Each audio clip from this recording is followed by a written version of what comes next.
নমস্কার। হাইকোর্টের নির্দেশে স্বস্তি শুভেন্দু অধিকারী। এদিন রাজ্যের সর্বোচ্চ আদালত জানায়, রাজ্যের বিরোধী দলনেতা শুভেন্দু অধিকারীর বিরুদ্ধে এখনই কোনো কঠোর পদক্ষেপ করা যাবে না। এদিন হাইকোর্টের বিচারপতি জয় সেনগুপ্ত সাফ জানিয়ে দেয়, রাজ্যের মন্ত্রী বীরবাহা হাঁসদা শুভেন্দু অধিকারীর বিরুদ্ধে যে আইনি পদক্ষেপ নিয়েছিল, 11 নভেম্বর পর্যন্ত পুলিশ কোনো রকম পদক্ষেপ করতে পারবে না। কি নিয়ে এই মামলা হয়েছিল, যেটা নিয়ে এতদূর গড়িয়েছি? বীরবাহা হাঁসদা বলেছিলেন যে, আমাকে নিয়ে কুরুচিকর মন্তব্য করেছে, আমার সমাজ, আমার জাতিকে নিয়ে কুরুচিকর মন্তব্য করেছে শুভেন্দু অধিকারী, এবং এই নিয়ে তিনি হাইকোর্টে দ্বারস্থও হয়েছিলেন। এই ঘটনা কেন্দ্র করে 2022 সালে মামলা হয়েছিল।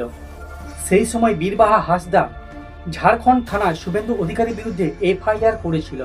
2022 সালের ঝাড়গ্রামের ঝিটকার জঙ্গলে শুভেন্দু অধিকারীকে বিরাট ব্যারিকেড নিয়ে এবং পুলিশ বাহিনী নিয়ে আটকানো হয়েছিল। ওই সময় শুভেন্দু অধিকারীর বিরুদ্ধে অভিযোগ ওঠে, তিনি ওই মন্ত্রীকে নিয়ে কিছু মন্তব্য করেছিলেন।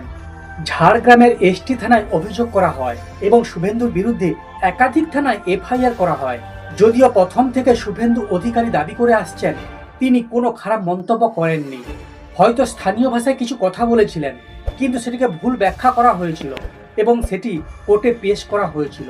শুভেন্দু অধিকারীর বিরুদ্ধে বেলেঘাটা এবং সাঁকরাইল থানায় যে এফআইআর করা হয়েছিল, সেইগুলি 18 নভেম্বর পর্যন্ত পুলিশ কোনো রকম হস্তক্ষেপ করতে পারবে না। তারপরে হাইকোর্ট যে নির্দেশ দেবে সেটি পালন করতে হবে পুলিশকে। যাই হোক, শুভেন্দু অধিকারী কিছুটা হলেও স্বস্তি পেয়েছেন। কাউন্সিলরের ধর্ষণে গর্ভবতী এক তরুণী, জন্ম দিয়েছেন এক সন্তানেরও হইচই কাণ্ড। কাউন্সিলরের ধর্ষণে এক তরুণী গর্ভবতী হওয়ার অভিযোগ এবং এটি নিয়ে চারিদিকে পুরো হইচই কাণ্ড। এই ঘটনার পরে কাউন্সিলরকে নিয়ে হইচই শুরু হয়ে গিয়েছে বীরভূমের রামপুরহাটে। অভিযুক্ত কাউন্সিলরের বিরুদ্ধে পুলিশে দায়ের হয়েছে মামলা, কিন্তু এই ঘটনার পরেও ওই কাউন্সিলর বিভিন্ন বৈঠকে যোগ দেন বলে অভিযোগ।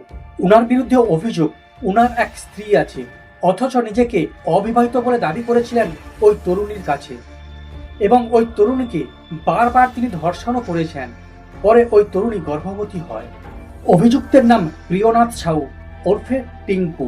অভিযুক্ত রামপুরহাটের 8 নম্বর ব্লকের দুবারের কাউন্সিলর এবং দলের টাউন কমিটির সহসভাপতি।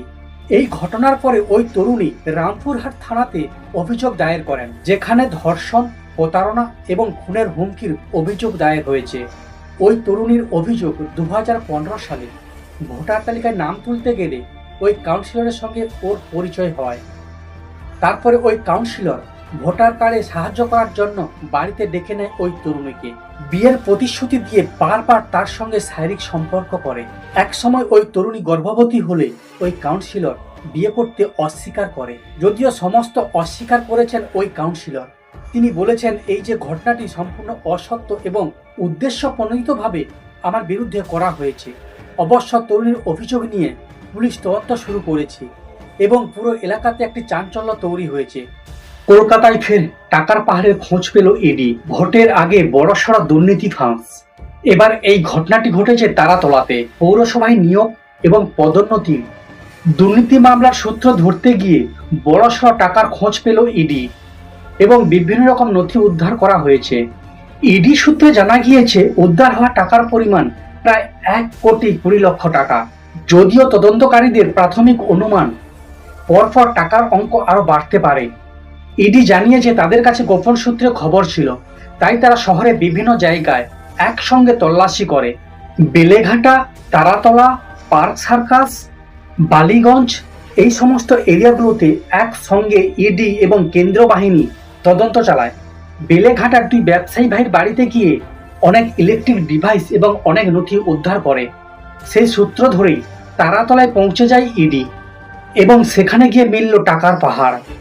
ইডি সূত্রে জানা গিয়েছে, ওইখানে পৌঁছে অনেক গোডাউন দেখতে পায় এবং সেখানে তল্লাশি করতে দেখা যায় টাকার পাহাড়। টাকাগুলি বিভিন্ন ব্যাগে এবং বক্সের ভেতরে রাখা ছিল। এই টাকাগুলি একসঙ্গে কেন এত জড়ো করা হয়েছিল, কোনো বড় দুর্নীতিতে যুক্ত করার জন্য এগুলো ব্যবহার করা হয়েছিল কিনা, সেগুলি কেনারা করা হচ্ছে এবং ওইখানে যারা কাজ করছিল তাদের থেকে সমস্ত রকম তথ্য নেওয়া হচ্ছে। পৌরসভার দুর্নীতিতে অনেক বড় বড় নাম উঠে এসেছে এবং সেগুলিকে এখন গোপন রাখা আছে। এবং এই সব নথি এবং টাকার পাহাড় থেকে অনেক কিছু তথ্য উঠে আসতে পারে বলে মনে করছে রাজনৈতিক মহল। এবং এই সমস্ত তথ্য থেকে এবং আরো কোন কোন জায়গায় তল্লাশি চালায় ইডি, সেটি এখন দেখার বিষয়। সমস্ত খবর দেখতে এই চ্যানেলের সঙ্গে থাকুন। ধন্যবাদ।